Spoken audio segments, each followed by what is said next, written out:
they liked the idea of having someone come and help facilitate and be a resource to make that time even more effective. So that was what they asked of us, is to basically come, and the language we put to it was have like a guided spiritual retreat. So create spaces, environments of getting into God's word, of unique times of prayer and solitude, and just creating somewhat of an agenda for the week, so that they didn't have to think through that or create that on their own, but got to just be the recipient of that in a lot of ways. And so we did our best to guide conversations and create space and activity for individuals, for them as couples, for them as two, families working alongside each other, sometimes with them and some of their kids.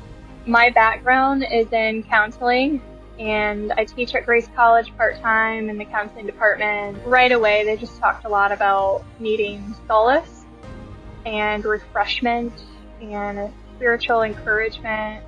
There were some different variables, relational challenges that they just needed some support and help with. It definitely seemed like it was a refreshing time for them. And some of it, to be honest, I think was just getting out of their space and place and being at a retreat center, things like that. Having some people that are just from the place that you're from, they're immersing themselves in a culture that's different, that they're trying to learn and understand, all the way down to the obvious things like language.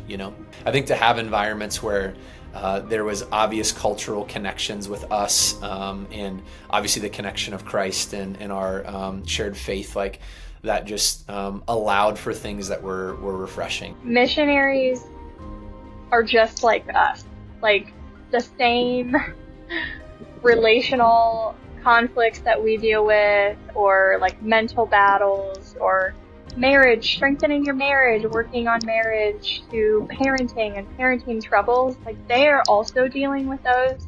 And so we have got to provide support as brothers and sisters. The same way we one another here in the States and in our comfortable lives, like, we have to fight to find ways to support them. I know the trip was designed to encourage those missionaries, but it was a huge encouragement to us to be able to come and to share in some of that work, whether it is bear a burden or just hear stories of wins or losses, and to laugh with them, or at times cry with them or pray with them. Like, that was a huge privilege. And partner with Encompass and other sending organizations to be whatever encouragement we can be to either missionaries we send or support.